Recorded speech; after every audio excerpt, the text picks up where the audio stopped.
एक छोटे से गांव में मोहन नाम का एक किसान रहता था। मोहन ईमानदार और मेहनती था, लेकिन उसका पड़ोसी रघु बिल्कुल विपरीत था। रघु लालची और चालाक था। उसकी आदत थी कि वह दूसरों का हक मारकर खुद को अमीर बनाने की कोशिश करता था। एक दिन रघु ने देखा कि मोहन की फसल बहुत अच्छी हो रही है।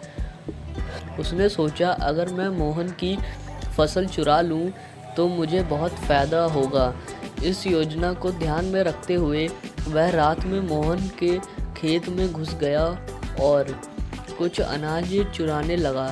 लेकिन जैसे ही वह अनाज की बोरी उठाने लगा, उसे अचानक मोहन की आवाज़ सुनाई दी।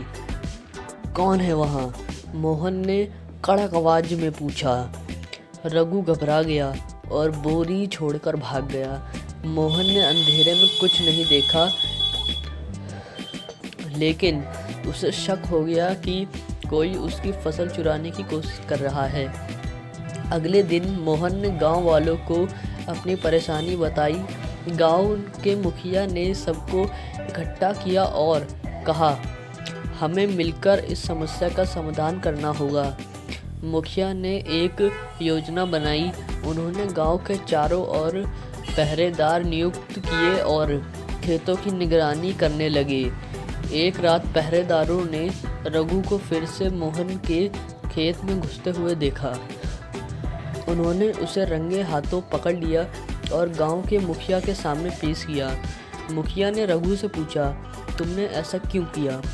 रघु ने पहले तो झूठ बोलने की कोशिश की, लेकिन जब सबूत पेश किए गए तो वह सच्चाई स्वीकार करने पर मजबूर हो गया। उसने सिर झुकाते हुए कहा, मुझे लालच आ गया था। मैंने सोचा कि मोहन की मेहनत का फल मैं चुरा लूं और खुद अमीर बन जाऊं। मुखिया ने गुस्से से कहा, लालच हमेशा बर्बादी का कारण बनता है। तुम्हें अपनी गलती की सज़ा मिलनी चाहिए। गांव के पंचायत ने फैसला किया कि रघु को मोहन की फसल का मुआवजा देना होगा और साथ ही पूरे गांव के सामने माफ़ी मांगनी होगी। रघु ने शर्मिंदा होकर अपनी गलती मानी और सबके सामने माफ़ी मांगी।